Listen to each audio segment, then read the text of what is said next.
Right, let's take a short run and see if the misfire's gone after I cleaned out the fuel tank thoroughly and fitted a protruded nosed or protruded electrode spark plug.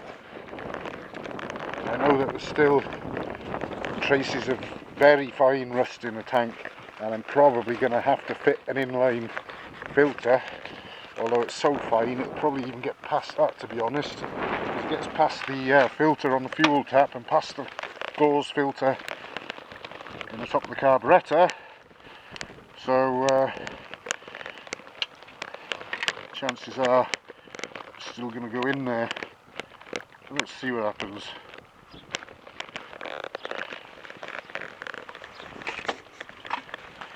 Read the clutch. I'll put the lights on as well once we're running.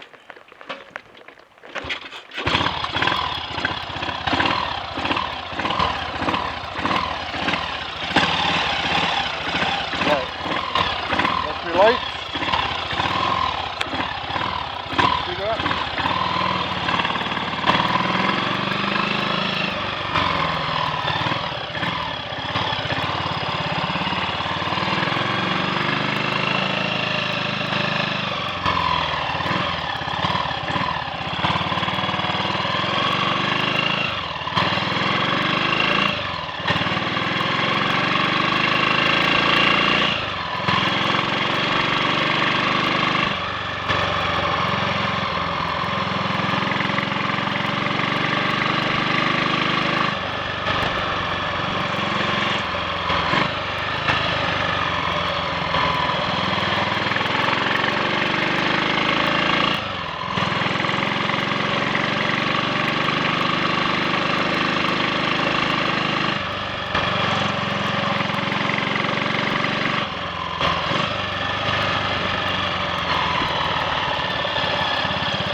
lit up brightly. It's working.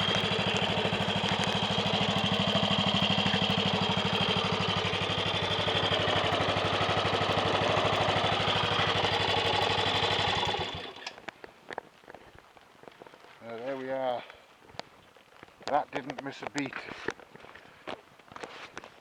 Although what would have probably gone unnoticed to anyone watching was there was a slight sort of hesitation and holding back between about 1/2 and 3/4 throttle, which I suspect might actually be a bit of crud on the needle in the carburettor. It's only just noticeable, but I think I might get the needle out and have a look. I expect there might be a little bit of sort of crud stuck on it, possibly restricting it a little, but there was no misfiring, no stuttering, no conking out at full throttle. It took full throttle pretty well actually, so I'm very pleased with that. And finally turned a corner, and I think a lot of the cutting out must have been the build-up of silt around the main jet coming down from the tank and finding its way through, because the particles were so fine. As I said, they were getting past the tank, the tap filter and the little gauze filter in there, and just finding their way to the bottom of the carburettor and building up, getting closer and closer to the main jet, and probably restricting it, especially the suction you get when you open the throttle wide, probably pulling dirt up and obstructing the fuel getting through. And the protruded nosed electrode spark plug is probably doing its bit as well, or just the fact it's got a new spark plug even. But yeah, very happy with that. Progress at last.